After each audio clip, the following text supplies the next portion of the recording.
तो हेलो बच्चों, स्वागत है आप सभी का फिर से एक बार वाइब्ड एकेडमी के इस ऑनलाइन सेशन में।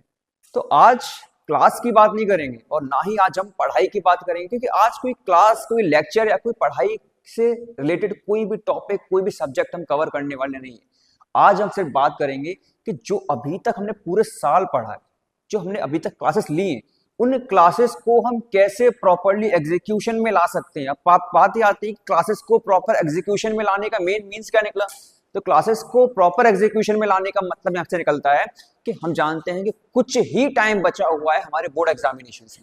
तो जब उतने थोड़े से टाइम में हमें कैसे जुलाई से लेकर या अप्रैल से लेकर जहां से भी हमने अपनी तैयारी स्टार्ट की थी, वहां से लेकर आज के दिन तक हमने जो भी कवर किया है, हमने जो भी पढ़ा है, हमने जो भी चीजें अप्लाई की हैं अपनी नॉलेज को लेकर, उन सबको हम कैसे कवर करके कैसे आगे बढ़ सकते हैं। क्योंकि बात यह आती है कि मार्क्स लाना बड़ी बात नहीं है।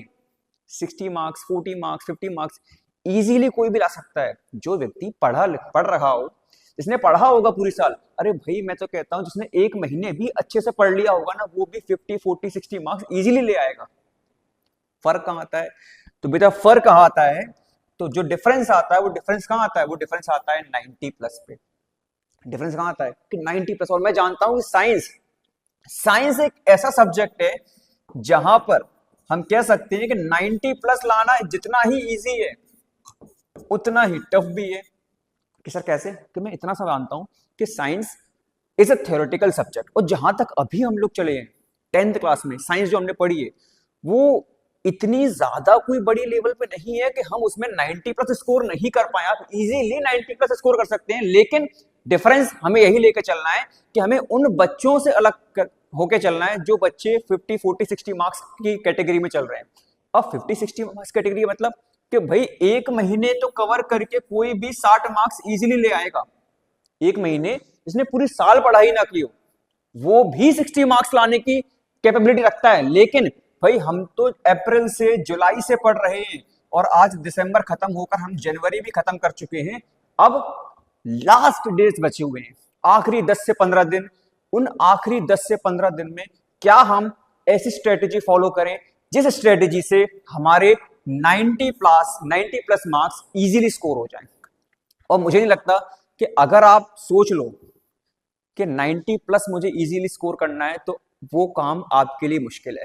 क्योंकि भाई हम जानते हैं साइंस में कि जो भी हम सेंस करते हैं, हम जो भी सोचते हैं, वही चीजें नर्व्स के द्वारा, न्यूरॉन्स के द्वारा हमारे माइंड तक जाती है और माइंड उसी को प्रोसेस करना चालू कर देता है। भाई अगर हम सोचेंगे कि हमें 90 प्लस मार्क्स लेके आने, तो हमारा माइंड भी उसको प्रोसेस करेगा, वो उसी हिसाब से प्रोसेस करना चालू कर देगा। वो आपके रूटीन को, आपके बिहेवियर को, आपकी बातों को, आपके लर्निंग पैटर्न्स को, आपके अंडरस्टैंडिंग पैटर्न्स को उसी हिसाब से मैनेज कर देगा कि आपके 90 प्लस मार्क्स इजीली आ जाएं। डिफरेंस कहां बनता है? डिफरेंस बनता है कि you have to think for it, कि हमें पहले सोचना पड़ेगा कि हाँ हम ला सकते हैं, हमें अपनी कैपेबिलिटी पर कोई भी डाउट नहीं है। अब बात आती है कि सर हमने सोच तो लिया कि हम 90 प्लस मार्क्स ले आएंगे, तो 90 प्लस मार्क्स लाने का सोचने के बाद अब क्या करें? अब बात आती है कि सिर्फ सोचने से ही काम नहीं चलेगा। कहते हैं ना, किसी भी सक्सेस को पाने के लिए सिर्फ पहली सीढ़ी होती है, वो पहली सीढ़ी होती है उसकी स्टार्टिंग, कि हम स्टार्टिंग कैसी कर रहे हैं। अगर हम स्टार्टिंग बहुत अच्छी करेंगे, मतलब कि हमें सबसे पहले सोचना है। भाई स्टार्ट तो करो, एक कदम तो बढ़ाओ। कदम बढ़ाते बढ़ाते कब आप सक्सेस तक पहुंच जाएंगे, कब आपके 90 प्लस मार्क्स आ जाएंगे, आपको खुद भी पता नहीं चलेगा। और अचानक से एक धप्पा हो जाएगा कि आज साइंस में 90 प्लस मार्क्स हमने स्कोर कर लिए। और ये तब की बात होगी जब आपके बोर्ड एग्जामिनेशन के रिजल्ट आ रहे होंगे। तो अब बात आती है कि सर हमने पहला स्टेप जो आपने बताया कि सोचो, कि हमने सोचा, अपने माइंड को कमांड दी कि यस वी कैन डू, हम कर सकते हैं और हम 90 प्लस मार्क्स ला सकते हैं। और हमने उसके लिए ब्रेन को कमांड दे दी। अब ब्रेन कह रहा है कि अब करें क्या? अब थोड़ा सा पजल तो हुए हम, थोड़ा कंफ्यूजन तो आई कि भाई हम पढ़ तो रहे, हम अप्रैल से लेकर जनवरी तक पढ़े, जनवरी तक पढ़ने के बाद अब भी अगर 90 प्लस मार्क्स नहीं आ रहे तो हम करें क्या? तो करने का सिंपल सा मतलब है कि अब यहां पर बेटा दो चीजें आती। पहला, that is a hard work. हम जानते हैं कि हार्ड वर्क तो हर कोई करता है, कि भाई गधा भी तो काम करता है, लेकिन कीमत किसकी ज्यादा होती है? कि सर कीमत ज्यादा होती है घोड़े की। गधा भी काम करता है लेकिन कीमत ज्यादा घोड़े की होती है। क्यों? Due to smart work. Due to smart work कि हम अप्रैल से लेके जुलाई से लेके जनवरी तक पढ़ते आ रहे हैं, बहुत अच्छी बात है, लेकिन अब छोटे से दिनों के लिए जो हमारे पास 10 से 15 दिन का टाइम बचा हुआ है, इस छोटे से टाइम पीरियड के लिए हमें एक ऐसी स्ट्रेटेजी फॉलो करनी है जिस स्ट्रेटेजी से इजीली लास्ट मोमेंट पर हार्ड वर्क ना करते हुए स्मार्ट वर्क कर दें और कैसे 90 प्लस मार्क्स आपकी झोली में आकर गिर जाएंगे आपको पता भी नहीं चलेगा। तो बस इसको मेंटेन करना है और उसी स्ट्रेटेजी के बारे में आज हम लोग बात करेंगे, उसी पैटर्न के बारे में आज हम लोग बात करेंगे, किस पैटर्न पर किस स्ट्रेटेजी में हम अपने एग्जाम को कवर करें और कैसे सीबीएसई हो या एमपी बोर्ड हो 90 प्लस स्कोर कर ले। 90 प्लस कि नहीं सर, अब आपने जो बातें कही है उस हिसाब से मेरा माइंड तो कह रहा है मैं 95 प्लस देखूंगा, क्योंकि क्योंकि 95 प्लस बोलूंगा अपने माइंड को तो वो उसी हिसाब से मेरे माइंड को सेट करेगा, मेरे न्यूरॉन्स को कमांड देगा और ऐसा बिहेवियर सेट कर देगा मेरे लिए, ऐसा माइंडसेट सेट कर देगा, ऐसी अंडरस्टैंडिंग और लिसनिंग और लर्निंग पावर सेट कर देगा कि अपने आप 95 तक मैं कब पहुंच जाऊंगा मुझे पता भी नहीं चलेगा। तो चलिए स्टार्ट करते हैं। पहला पॉइंट निकल कर आता है कि जो विनिंग माइंडसेट होता है, जो विनिंग माइंडसेट होता है, जो 95 90 वाले बच्चे होते हैं उनका सिंपल सा मतलब ये होता है कि उन्हें रटना नहीं है, वो रॉट लर्निंग पे रटने पे ध्यान नहीं देते भाई, उन्हें याद है, उन्हें आता है, कंसेप्ट क्लियर है, बस करना क्या है, they have to follow the strategy. हमें स्ट्रेटेजी फॉलो करनी है और वो स्ट्रेटेजी जिस स्ट्रेटेजी से इजीली हम कब 90 95 वाले लाइन पे पहुंच जाएंगे हमें पता भी नहीं चलेगा।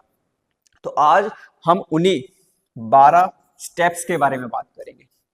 पहला स्टेप कि हमने सोचा तो भाई आप वो बने हो जिसने कम से कम अपने माइंड में वो चीज तो लाई, और मुझे नहीं लगता कि ऐसी कोई भी चीज है जो हमारे माइंड में आए और हम उसको एग्जीक्यूट ना कर पाए। क्या आपको पता है एरोप्लेन के बारे में? राइट ब्रदर्स सुना होगा नाम। यही वो पहले व्यक्ति थे जिनके मन में आया कि कोई चीज हवा में उड़ सकती है। क्यों? क्योंकि फिजिक्स तो ये कहता है कि कोई भी चीज ऊपर जाएगी पर वो नीचे गिर जाएगी, क्योंकि पृथ्वी का, अर्थ का ग्रेविटेशनल फोर्स उसको ऊपर टिके ही नहीं रहने देगा, वो अपने आप उसे नीचे खींच लेगा, वो नीचे गिर जाएगी। जो चीज ऊपर जाएगी वो उसे नीचे गिरना तय है। लेकिन कोई तो एक माइंडसेट रहा होगा, कोई तो एक व्यक्ति होगा जिस व्यक्ति ने हजारों टन वजनी कोई भी ऑब्जेक्ट को आज हवा में रोक कर दिखा दिया। That is Wright brothers.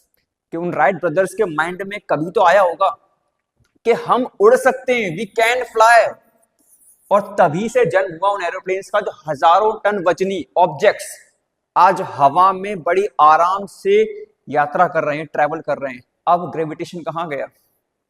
तो बात ये आती है सिंपल सी कि माइंडसेट जो होता है, जो हमारा दिमाग होता है, वो दिमाग, वो हमारा माइंडसेट के अंदर जो भी थॉट्स, जो भी विचार, जो भी पॉइंट्स आते हैं, you can do it with your own ability, with your own capability, क्योंकि माइंड में वो चीज आएगी ही नहीं जो आप नहीं कर सकते। अगर आपके माइंड में आया है कि आप 90% स्कोर कर सकते हैं, then you can do it very very easily. लेकिन अगर आपके माइंड में आया ही नहीं तो माफ करना, ये वीडियो फिर आपके लिए नहीं है। हमें सबसे पहले स्टेप में ये कवर करना होगा कि हाँ मेरे माइंड में ये तो आए, हाँ मैं ये तो कह सकूं, हाँ मैं कर सकता हूं। और अगर आपने ये खुद से कह दिया कि हाँ मैं कर सकता हूं तो इजीली आप उसे कवर कर लोगे। तो चलिए पहले स्टेप के बाद अब हम बात करते हैं सेकंड स्टेप के बारे में कि हमें करना क्या है। तो करना इतना सा है कि वो 3 घंटे जो हमारे इस एग्जाम, हमारी इस मेहनत, हमारे इस अप्रैल से लेकर दिसंबर या जनवरी तक का जो टाइम पीरियड है उसकी पूरी रूपरेखा बदल देगा, उसका पूरा एक रिजल्ट लाकर खड़ा कर देगा। कहते हैं ना, मेहनत कितनी भी की हो किसी ने, लेकिन जब असफलता हाथ लगती है तो कोई व्यक्ति ये नहीं कहेगा कि आपने उन महीनों में कितना स्ट्रगल किया, आपने उन महीनों में कितनी तकलीफों का सामना किया। बेशक असफलता हाथ लगी लेकिन कुछ सीखा, कुछ तजुर्बा हमारे अंदर आया, कुछ एक्सपीरियंस हमारे अंदर आया। तो अब बात यह आती है कि उन 10 महीने, उन 11 महीनों की मेहनत को अगर कोई ये कहकर चला जाए कि उसने पढ़ाई ही नहीं की होगी इसलिए नंबर नहीं आए।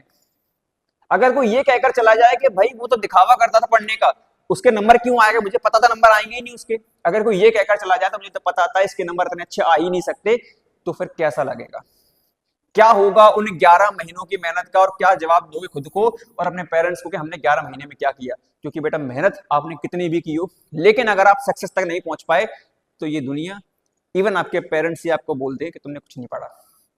तो हमें करना क्या है, हमें उन 11 महीनों की मेहनत को बचाना है। We have to save that 11 months, हमें उन 11 महीनों को बचाना है, और उन 11 महीनों को बचाने के लिए हमें आने वाले 3 घंटों के लिए, 11 महीनों की मेहनत सिर्फ 3 घंटे में कब सिमट कर रह जाएगी आपको पता भी नहीं चलेगा, और उन्हीं 3 घंटे, वही 3 घंटे तय करेगा कि आपने पूरी साल क्या किया, आपका पूरा साल क्या रवैया रहा, और आपने पूरी साल क्या तैयारी की। बेशक तैयारी बहुत अच्छी रही हो, लेकिन अगर ये 3 घंटे बिगड़ते हैं तो वो 3 घंटे बिगड़ने से सिर्फ 3 घंटे नहीं, आपके 11 महीनों की मेहनत बिगड़ती है। और हम टीचर्स के 11 महीनों की मेहनत बिगड़ेगी कि हम आपको लास्ट मोमेंट पर उन 3 घंटों को इस्तेमाल करना नहीं सिखा पाए। कोई बात नहीं, डरने की, घबराने की और हेजिटेशन की कोई दिक्कत नहीं है। हम बात करेंगे उन 3 घंटों के बारे में जो गेम चेंजर है, जो गेम चेंजर है। गेम चेंजर कैसे, ये कहते हैं ना कि सब कुछ खराब चल रहा हो, अचानक से कोई ऐसी मोमेंट आ जाता है जहां एकदम से पासा पलट जाए और सारी कंडीशंस, सारी सिचुएशंस हमारे फेवर में आ जाएं। तो 11 महीनों के पासों को कैसे 3 घंटे में अपने फेवर में लाना है, कैसे उसको चेंज करना है, कैसे उसको अपने अकॉर्डिंग ढालना है, आज हम उसके बारे में बात करेंगे। और उन 3 घंटों में हमारे पास जो सेक्शंस होंगे, जिनको हम मान लेते हैं कि पढ़ाओ, हम मान लेते हैं कि हमारे लेवल्स हैं, गेम चेंजर है, हम गेम खेल रहे हैं, कोई एग्जाम नहीं है, that is a game, that is a game which decides the 11th month hard work of your in just only 3 hours.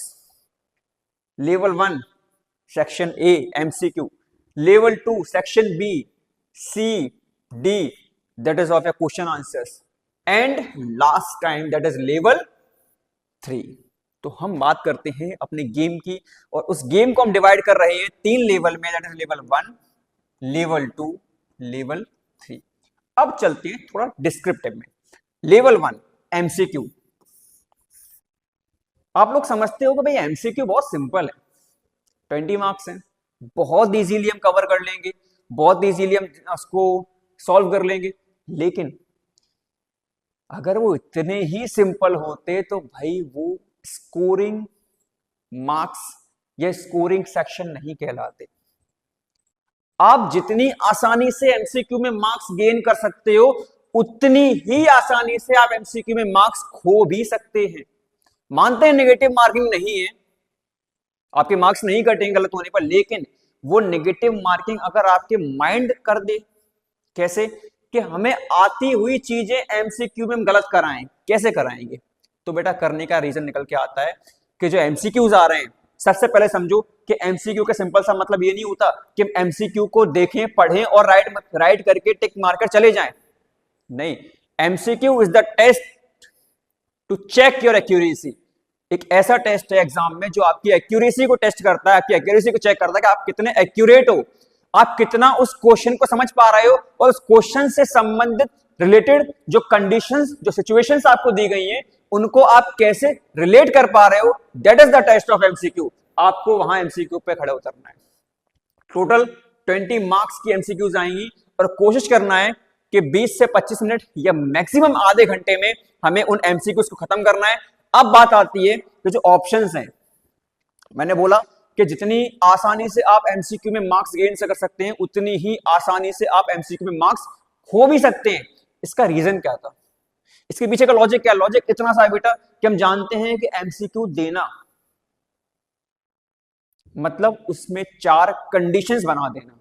एक क्वेश्चन ऊपर बना हुआ है, उसके बाद 4 ऑप्शंस हमारे पास आ रहे हैं, उन 4 ऑप्शंस को हम देख पा रहे हैं। वो 4 ऑप्शंस नहीं, वो 4 कंडीशंस हैं जिन कंडीशंस में हमें फंसाया जाएगा। मतलब कि कभी तो एमसीक्यूज ऐसे होंगे जो बहुत सिंपल होंगे, हम पढ़ेंगे, ऑप्शन दिखेंगे, टिक मार देंगे, हमें आता है, बिल्कुल डेफिनेटली ने पढ़ रखा है। लेकिन एक कंडीशन ऐसी भी बनेगी जहां पर आपको उन एमसीक्यू के ऑप्शंस इतने ट्रिकी दे दिए जाएंगे, इतने कंफ्यूजिंग दे दिए जाएंगे कि आप एग्जैक्टली उसका आंसर या एग्जैक्टली उसके मीनिंग तक पहुंचने में आपको थोड़ी बहुत डिफिकल्टी का सामना करना पड़ेगा। और यही होती है ट्रिकीनेस, कि हमें ऑप्शंस जो दिए गए हैं उनको पढ़ना है, समझना है, बहुत शांत दिमाग से ये सोचना है कि एग्जैक्टली इसका क्या मीन्स निकलेगा, एग्जैक्टली ये कहां पर रिलाय करेंगे। क्योंकि ऑप्शंस में फंसकर अगर अपने मार्क्स हम खो देते हैं तो इससे बड़ी बेवकूफी कुछ नहीं हो सकती। और वही मैंने कहा कि अगर 11 महीने आपके यहां डिसाइड हो रहे हैं तो इन 11 महीनों के लिए 3 घंटे हम कैसे डिजाइन कर देंगे, हम कैसे उसको फॉलो कर लेंगे प्लान को, कि पता नहीं चलेगा कब 11 महीनों की मेहनत 3 घंटों में रंग लाएगी, सिर्फ 3 घंटे।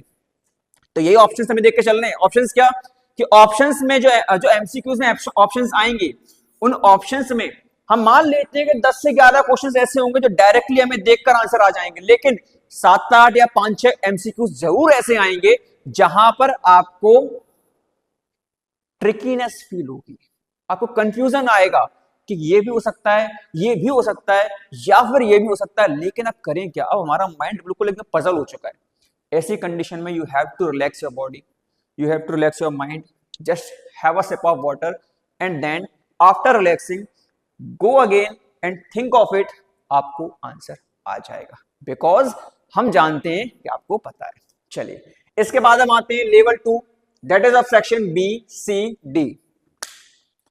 पूरे एग्जाम पेपर का सबसे ज्यादा मार्क्स कवर करने वाला जो लेवल है वो क्या है, वो सेक्शन बी सी डी, क्योंकि इन्हीं में हमें क्वेश्चन आंसर्स मिलेंगे। हमारे वेरी शॉर्ट, हमारे लॉन्ग 2, 3, 4, 5 मार्क्स के जो भी क्वेश्चन आंसर्स हैं वो हमें इसी लेवल में देखने को मिलेंगे, section B C and D. अब बात आ रही है कि बल्क ऑफ योर आंसर्स, कि यहां पर क्या है कि ये वो एरिया है जिस एरिया में हमें सबसे ज्यादा मार्क्स गेन कर सकते हैं। क्योंकि भाई एमसीक्यूज में तो खाली 20 मार्क्स तो स्कोर किए हमने, एमसीक्यूज में खाली 20 मार्क्स स्कोर किए, लेकिन सेक्शन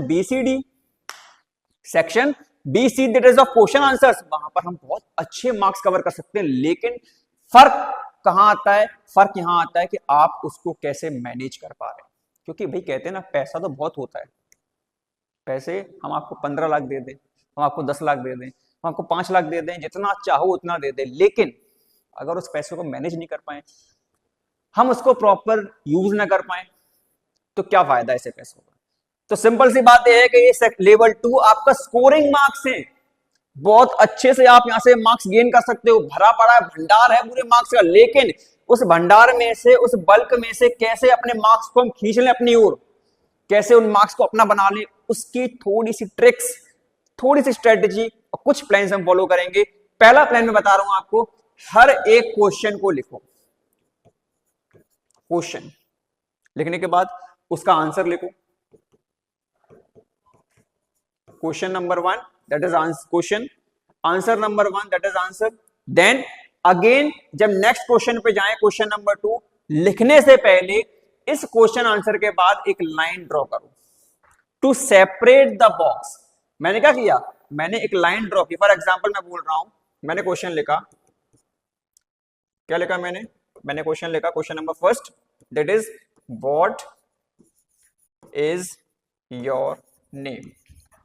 एक जनरल एग्जांपल ले रहे हैं, इसी को मत जान लेना, मैं जानता हूं आप लोग इतने समझदार तो हो ही। आंसर नंबर फर्स्ट,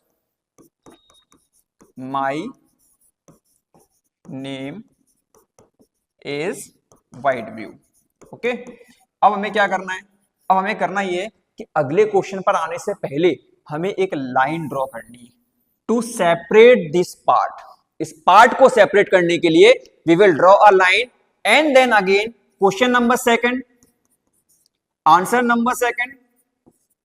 इसको होने के बाद फिर से एक लाइन ड्रॉ करेंगे जिससे कि हमारा हर एक क्वेश्चन दूसरे क्वेश्चन से सेपरेट रहे, मिक्स ना हो। और याद रखना कि अपने आंसर्स को हम ज्यादा बड़ा बनाने के बजाय, अगर लग रहा है कि उसमें एक्सप्लेनेशन मटेरियल ज्यादा है, लाइक 3 to 4 मार्क्स के जो क्वेश्चन हैं, तो पॉइंट में कन्वर्ट कर दो।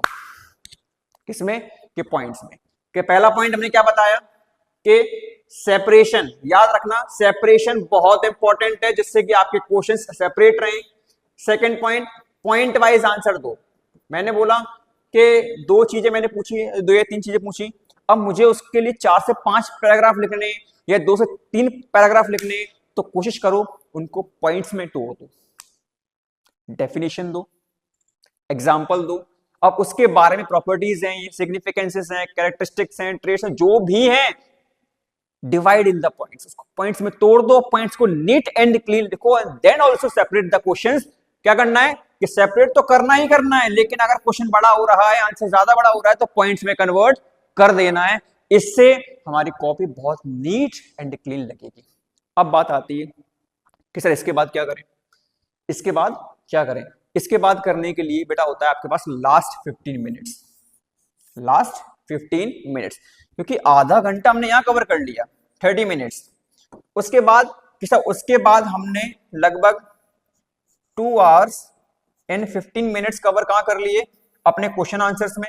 उसके बाद आखिरी के 15 मिनट आपको रिवीजन में देना ही देना है और चेक करना है कोई आंसर जिसका नंबर ना लिख पाया हो, कोई आंसर जिसमें मैंने फुल स्टॉप या उसकी एंडिंग छूट गई हो, एग्जाम्पल्स ना लिख पाए हो, एसआई यूनिट्स ना लिख पाई हो, उसका डायग्राम में कोई लेबल करना भूल गया हूं, या डायग्राम ना बन पाया हो, या ऐसी कोई भी चीज, या इक्वेशन बैलेंस ना कर पाई हो, ऐसी कोई भी चीज अगर हमें दिख रही है, हमें उसको दोबारा से रिकरेक्ट करना है। वरना हो सके कि वो 15 मिनट चेक करने के बजाय आप सोचो मैंने तो एग्जाम बहुत अच्छा किया है, कोई गलती नहीं है, हो सकता है ये छोटी मोटी गलतियां हैं कि इक्वेशन बैलेंस ना हो पाई, डायग्राम नहीं बन पाया, डायग्राम में मैंने लेवल प्रॉपर्ली नहीं कर पाया, लेवल किया तो गलत हो गया, लेकिन ऐसा यूनिट्स नहीं लिख पाई, तो ऐसी छोटी मोटी गलतियां आपके नंबर कब उड़ा देंगी, कब डुबो देंगी, कब आपको नीचे लाकर खड़ा कर देंगे, आपको पता भी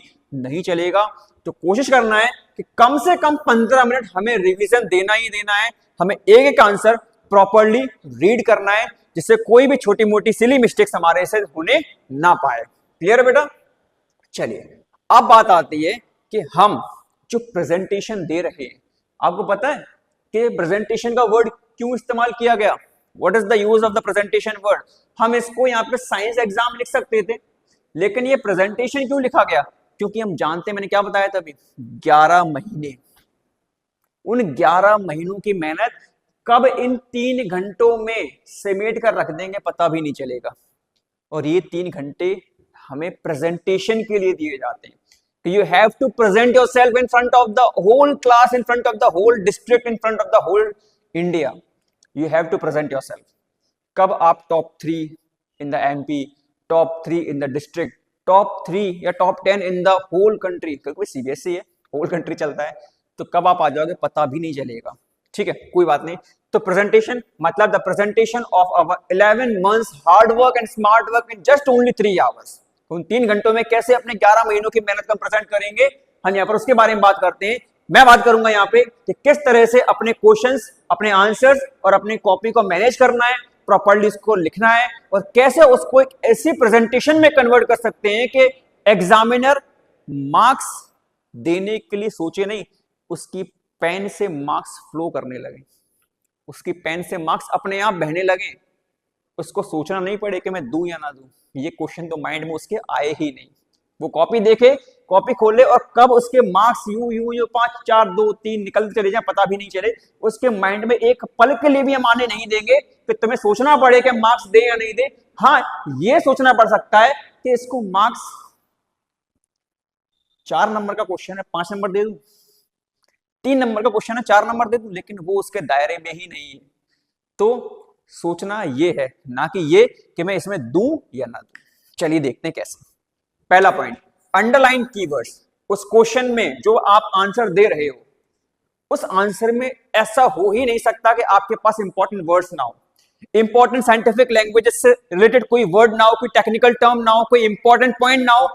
जो भी ऐसे पॉइंट्स हैं, उन पॉइंट्स को हमें अंडरलाइन करना है together to catch the focus of the examiner, कि कैसे हम एग्जामिनर का फोकस कैच करें, उसके लिए हमें ये अंडरलाइंस करने हैं जो इंपॉर्टेंट और मेन सेंट्रल वर्ड्स हैं उस आंसर के। सेकंड हम बात करेंगे अवॉइड पैराग्राफ। मैंने बताया था कि पैराग्राफ को अवॉइड करना है, हमें लग रहा है कि अगर हमारे पॉइंट्स बड़े हैं या हमारा आंसर बड़ा है, लैंग्वेज बड़ी है, तो उसको पॉइंट्स में कन्वर्ट कर दो, उसको पॉइंट्स में कन्वर्ट कर दो। It will increase the neatness of A notebook, कि आपकी नोटबुक की नीटनेस और क्लीनलीनेस और एक प्रॉपर प्रेजेंटेशन को रिप्रेजेंट करेगा। तो हमें क्या करना है, पैराग्राफ को अवॉइड करते हुए पॉइंट्स में लिखना है। थर्ड हम बात करेंगे क्लियर कटिंग। क्लियर कटिंग का मतलब आता है यहाँ पे कि हम देखते हैं कि मान लेते हैं कि मैं साइंस की स्पेलिंग लिख रहा था, लेकिन लिखते लिखते मुझसे गलती हो गई, लिखते लिखते मुझसे गलती हो गई। मैंने क्या किया कि मैंने साइंस की स्पेलिंग में SIENCE कर दिया। अब बहुत से बच्चे होते हैं वो ये कर देंगे, बहुत से बच्चे ऐसे होते हैं जो क्या करेंगे कि लो वो ये करने बैठ जाएंगे। कुछ बच्चे ऐसे होते हैं, तो हमें ऐसी गलतियों को रिपीट नहीं करना है। We are not the childrens और the kids of 4th to 5th class और 2nd और 3rd class. Just behave like a man and if any mistakes occur, अगर कोई मिस्टेक हो जाती है, कोई पैनिक होने की आवश्यकता नहीं है। Just take a pen and underline once to just cut it. इस तरह से बस एक बार आपको से कट कर देना है कि हाँ ये गलत है, इसका कोई सेंस नहीं है। ये क्लियर कटिंग कहलाता है। इसमें आपकी कॉपी बहुत नीट एंड क्लीन लगती है, गलतियां होने के बाद भी। वरना आप बहुत अच्छी कॉपी लिख रहे हो और अचानक से कोई वर्ड गलत हो गया, अब आप लगे उसको कट करने में, भाई ये आपकी कॉपी की प्रेजेंटेशन ही खराब कर देगा। तो ऐसा नहीं करना है। You just have to make a cut and then move forward, और अपना आंसर दोबारा आप लिख सकते हो, आगे से कंटिन्यू कर सकते हो। तो इन 3 पॉइंट्स का बहुत ख्याल रखना। पहला कि हमें कीवर्ड्स को अंडरलाइन करना है। सेकंड, पैराग्राफ अवॉइड करते हुए हमें बुलेट्स का इस्तेमाल करना है, पॉइंट्स का इस्तेमाल करना है। थर्ड, कभी भी गलती हो जाए कोई बड़ी बात नहीं है, गलतियां होना नॉर्मल है। भाई हमसे गलतियां हो जाती हैं तो आपसे क्यों ही नहीं होगी। तो गलतियां होना बहुत नॉर्मल है, लेकिन डिफरेंस कहाँ आ रहा है कि गलतियां होने के बाद उस गलती को बच्चों की तरह नहीं ट्रीट करना है। We are not the kids of class 4 to 5th, we are the kids और चैंप्स और the winners of class 10th। तो हमें just a simple cut mark and then move forward to continue your answer. Next आता है, अब बात करेंगे एक पर्टिकुलर सेक्शन के बारे में। एक पर्टिकुलर सेक्शन मतलब जब हम बात करते हैं फिजिक्स के बारे में। और एक बात बहुत इंपॉर्टेंट मैं बताने वाला था, मेरे माइंड से स्किप हो गया, लेकिन बहुत अच्छी बात है माइंड में दोबारा आ गई कि सीबीएसई ने इस बार क्या किया आपको पता होगा। पहला पॉइंट क्या निकाला था कि भाई एक तो कॉम्पिटेंसी बेस्ड एग्जाम बनेगा। कॉम्पिटेंसी बेस्ड बनेगा मतलब कि क्वेश्चंस ट्रिकी भी होंगे, कंपटीशन बेस्ड भी होंगे और क्वेश्चंस कंसेप्चुअल भी होंगे। सेकंड में बात करने वाला था जो मोस्ट इंपॉर्टेंट है कि सेक्शंस, जो सेक्शंस होंगे वो फिजिक्स का अलग होगा, वो बायो का अलग होगा, वो केमिस्ट्री का अलग होगा। अब जो सेक्शन फिजिक्स, बायो, केमिस्ट्री के अलग अलग सेक्शंस हैं, याद रखना कि आप जब भी क्वेश्चन को सॉल्व करें, उस क्वेश्चन को सॉल्व करते टाइम हमें क्या याद करना है कि क्वेश्चन को सॉल्व करते टाइम फिजिक्स वाला जो पोर्शन है, उस फिजिक्स वाले पोर्शन में हमें सिर्फ फिजिक्स के ही क्वेश्चन को सॉल्व करना है और फिजिक्स के ही क्वेश्चन को हमें लिखना है। ऐसा नहीं करना कि आप फिजिक्स के सेक्शन में आप बायो का क्वेश्चन लिख रहे हो, आपको मार्क्स नहीं मिलेंगे। आप बायो के सेक्शन में केमिस्ट्री का क्वेश्चन लिख रहे हो, आपको मार्क्स नहीं मिलेंगे। First of all, if you are solving the physics section, then you have to solve all the physics question which you are going to attend. Do not mix any bio or chemistry questions in that section.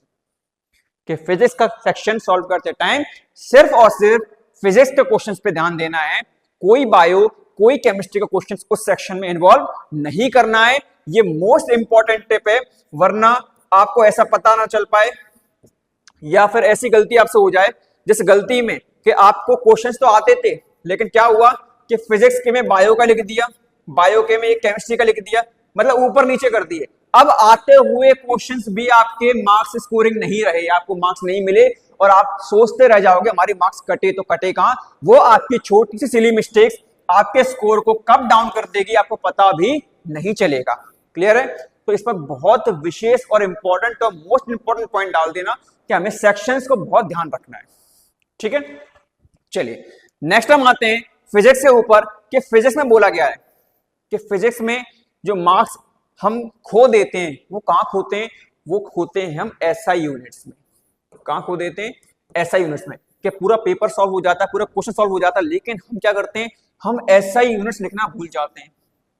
और ये छोटी सी गलती हमारे उस question के marks को कब down कर देगी पता भी नहीं चलेगा, कब आपको 4 मार्क्स से 3 रह जाएंगे या 3.5 रह जाएंगे आपको पता भी नहीं चलेगा, और ये कब आपकी उस 90-95% पे असर डाल देगा आपको ये भी पता नहीं चलेगा।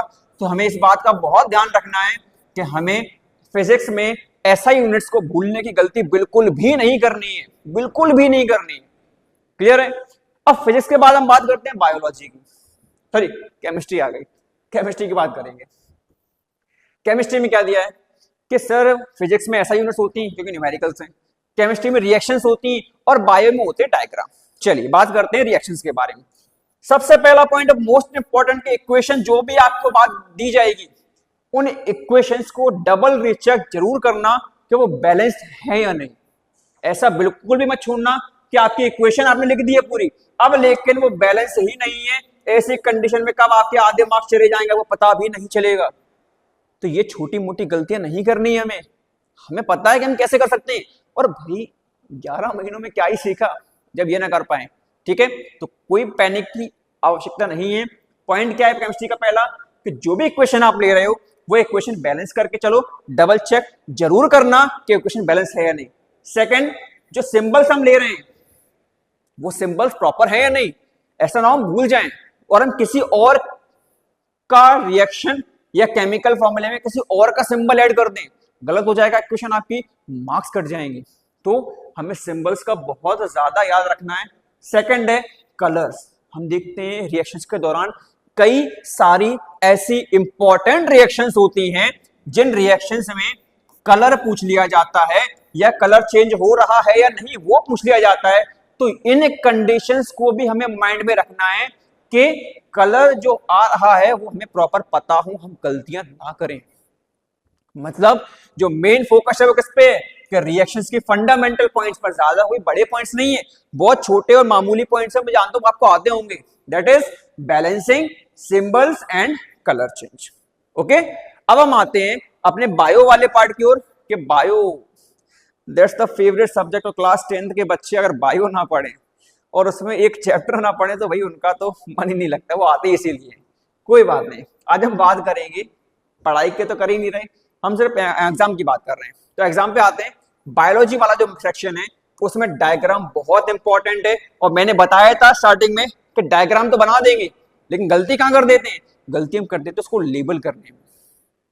तो डायग्राम बनाकर प्रॉपर लेबल भी करना है कि कोई भी पॉइंट, कोई भी नेम या कोई भी लेबल छूट ना जाए। वो डायग्राम नीट एंड क्लीन होना चाहिए। सेकंड, पेंसिल से बनाना, हो सके तो कलर पेंसिल से कलर कर देना, बहुत अट्रैक्टिव लगेगा। सेकंड, हमें लेबल जरूर करना है हर एक पार्ट को, और वो लेबल की जो आप मार्किंग या एरो बनाओगे वो क्लियर होने चाहिए। ऐसा ना हो कि लेबल की मार्किंग या एरो बनाते टाइम आपका लेबल गलत हो जाए, आपका एरो गलत हो जाए, और हो सके कभी भूल भी जाते हैं कि मान लो हमें ये वाला पार्ट याद नहीं रहा और उसी पार्ट में एक और सब पार्ट था, उसी पार्ट में एक और सब पार्ट निकल आया और सब पार्ट का हम नाम भूल गए। अब नाम भूल गए लेकिन हमने उस पूरे का एक नाम लिख दिया जो कि हो सकता है गलत हो जाए। तो ऐसी कंडीशन से बच के चलना है कि हमें किसी भी कंडीशन में सब पार्ट या मेन पार्ट का नाम गलत नहीं होने देना है, क्योंकि डायग्राम में जो मेन पॉइंट है वो कहां से मिलेगा, वो मिलता है लेबल से, वो मिलता है हमारे डायग्राम की प्रेजेंटेशन से। तो डायग्राम की प्रेजेंटेशन कभी भी पेन से नहीं करनी है। अगर पेंसिल नहीं है तो ये सबसे बड़ी गलती है आपकी। साइंस के एग्जाम में पेंसिल ले जाना मत भूलना, पेन से डायग्राम नहीं बनाने, क्योंकि इन द केस अगर डायग्राम गलत होता है तो आप उसको सुधार नहीं पाओगे। तो पेंसिल, स्केल और हो सके तो कलर पेंसिल जरूर ले जाना, जिससे कि वो डायग्राम और नीट एंड क्लीन लगे और मार्क्स स्कोरिंग बन जाए। ठीक है, अब हम आते हैं नेक्स्ट है कि जो सिली मिस्टेक्स हम कर देते हैं वो सिली मिस्टेक्स क्या है। तो वो सिली मिस्टेक्स यहाँ पे निकल के आती हैं कि हमें क्या क्या नहीं करनी है और क्या उनको सुधारने के लिए हम कर सकते हैं। पहला पॉइंट आता है कि जो एनसीईआरटी की एक्टिविटीज हैं उनको हम स्किप कर देते हैं। एनसीईआरटी में जो एक्टिविटीज हमें दी जाती हैं हम लोग स्किप कर देते, लगता है कि इंपॉर्टेंट है ही नहीं, जबकि ऐसा है ही नहीं, वो इंपॉर्टेंट है। अगर वो इंपॉर्टेंट नहीं होती तो भैया काहे को ही आपको एग्जाम में दी जाती है, काहे को आपके बुक्स में दी जाती है। तो ऐसा कुछ भी नहीं कि अगर बुक्स में कोई वर्ड दिया गया वो इंपॉर्टेंट नहीं है, क्योंकि अगर वो इंपॉर्टेंट नहीं होता तो कोई भी व्यक्ति आपको फालतू में नहीं देता। अगर हम किसी से कोई सामान भी लेने जाते हैं तो जो पैसे हम देते हैं उसके बदले सामान मिलता है, फालतू कोई नहीं दे देगा फ्री में। तो अगर फ्री में बुक्स में आपको लग रहा है कि एक्टिविटीज फालतू हैं, तो ये ऐसा सोचना भी मत, they are the most important part, वो इंपॉर्टेंट हैं। इसके अलावा हम फिजिक्स में ग्राफ वाले जो क्वेश्चंस आते हैं, वेलोसिटी हो गया या फिर और भी अदर टाइप से क्वेश्चंस हो गए जिनमें ग्राफ बनता जो दिखता है, जिनमें प्रोपोर्शनलिटी आ जाती है, जिनमें इंक्रीजिंग डिक्रीजिंग ऑर्डर आ जाते हैं, ऐसे क्वेश्चंस को भी स्किप कर देते हैं, तो वो हमें नहीं करना है। और लास्ट हम बात करें कि जो 2 मार्क्स के क्वेश्चंस हैं, जो 2 मार्क्स के क्वेश्चंस हैं, उनको कभी कभी हम बहुत ज्यादा फ्लो में ओवर एक्सप्लेन कर देते हैं।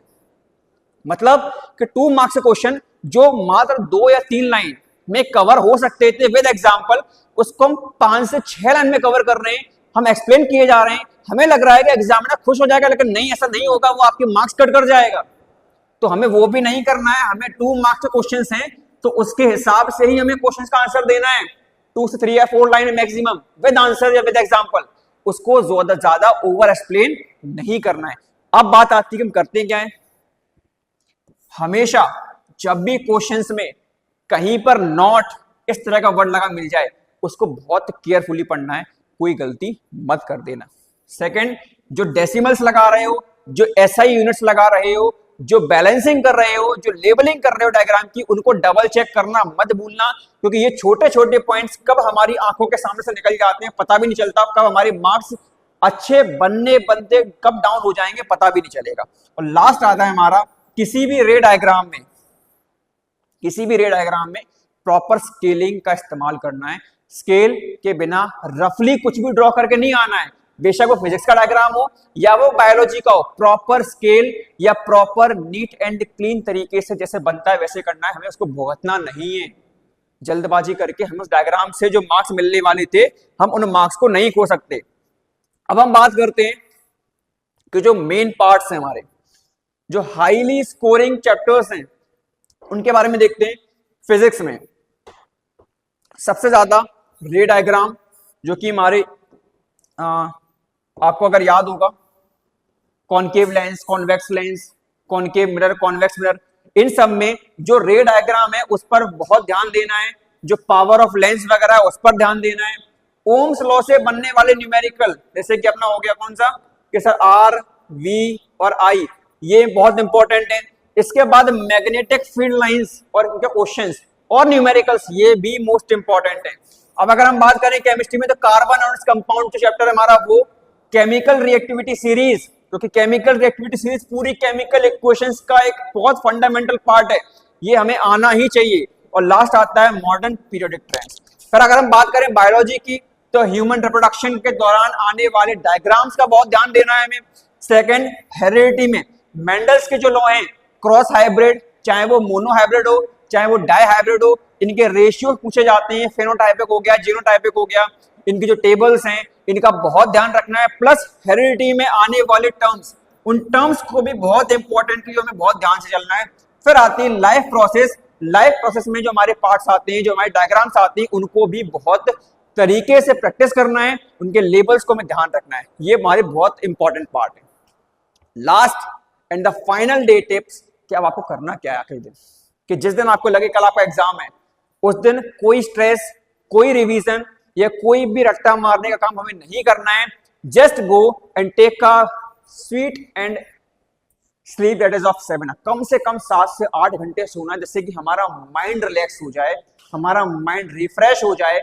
हमारा माइंड जैसे रिफ्रेश हो जाएगा प्रॉपर्ली, आपको थॉट्स, आंसर्स, कंसेप्ट कब अपने आप माइंड में आ जाएंगे, कब अपने आप माइंड में रिकॉल होने लगेंगे, आपको पता भी नहीं चलेगा एग्जाम हॉल में। तो पैनिक हो जाएंगे, तो पैनिक होने से, डरने से, फियर की कंडीशन आने से, कब आपके आते हुए क्वेश्चंस, आते हुए आंसर आप गलत कराओगे पता भी नहीं चलेगा आपको।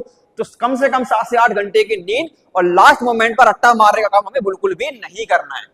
फिर आता है tool kit check. Tool kit check मतलब कि जो सामान हम लेकर जा रहे हैं, मैंने बोला ना, पेंसिल, शार्पनर, एक स्केल और एडमिट कार्ड, और जो भी आपका आइडेंटिटी कार्ड हो वो, प्लस आपका ब्लू और black pen. Blue black pen में जेल पेन इस्तेमाल मत करना, हमें ब्लू ब्लैक बॉल पेन लेकर जाना है, वो भी डबल डबल।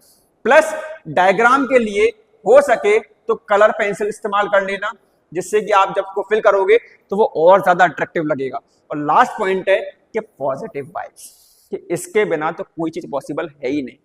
पता चला है कि मन में नेगेटिविटी भरे पड़े कि नंबर आएंगे कि नहीं आएंगे, क्या करें भाई, हो सकता है कि नहीं, लेकिन माइंड को बोल रखा है कि 95 लेना है और खुद घबराए बैठे, तो वो पॉजिटिविटी नहीं है।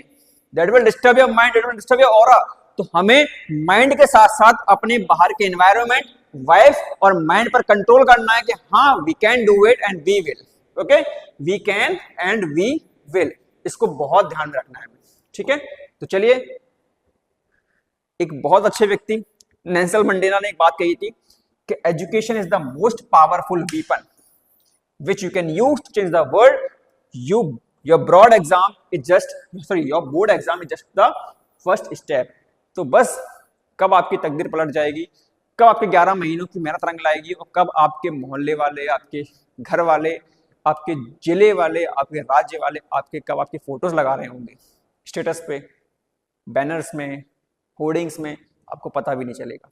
तो वो 3 घंटे बदल दीजिए, फोड़ दीजिए, स्ट्रेटेजी बनाए रखिए। Thank you.